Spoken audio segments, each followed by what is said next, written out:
Good morning, all of you. I hope all of you are fit and fine. In this video, we will continue our chapter Database Management of class 12th. In our previous video, we have covered basic concept of database. So let's move on to our next topic, that is concept of keys in database.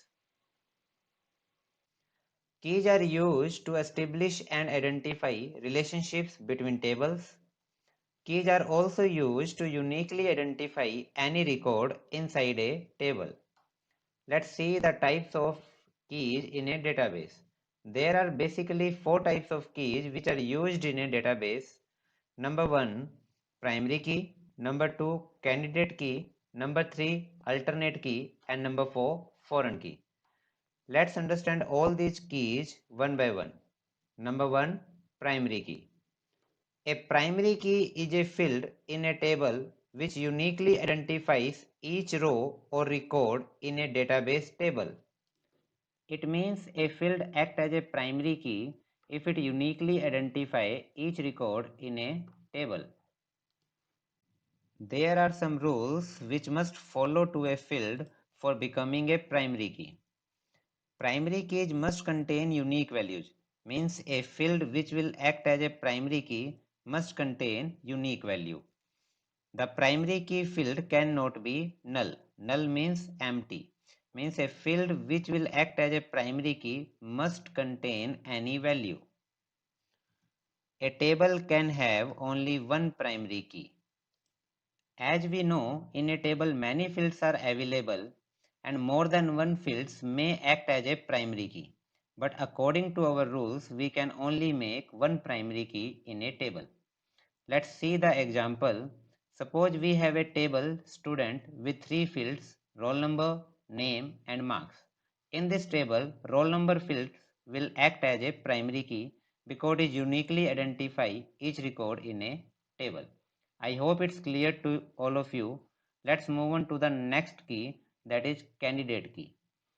A candidate key is the one that is not a primary key but capable of becoming a primary key. Let's understand this with the help of example. Suppose we have a table student with four fields, admission number, roll number, name and marks.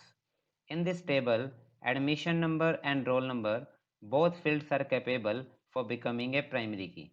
But according to the rules of primary key, only one key will be set as a primary key.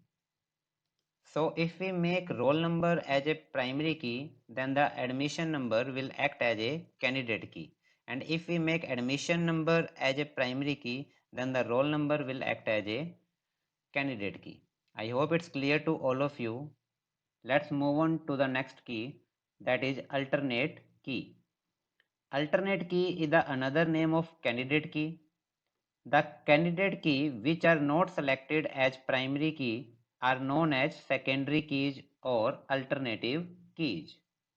It means if we talk about the previous example, then in this table admission number and roll number both fields are also known as alternative keys. Let's move on to the next key, that is foreign key. A foreign key creates a link between tables. It acts as a cross-reference between two tables as it references the primary key of another table. Let's take an example to understand this. Suppose we have a table name employee with four fields EMP ID, EMP name, EMP age and debt ID. As foreign key creates a link between tables, so we have one more table named department with three fields, debt ID, debt name and debt zone. Both the tables are linked with the help of debt ID field.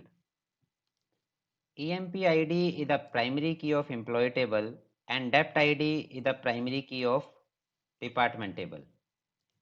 As debt ID of the employee is the primary key of the department table, so the debt ID of employee will be act as a foreign key. In short, when a candidate key of a table will be act as a primary key of another table, then that candidate key will be act as a foreign key of that table. I hope it's clear to all of you. Thank you for watching this video. Have a great day.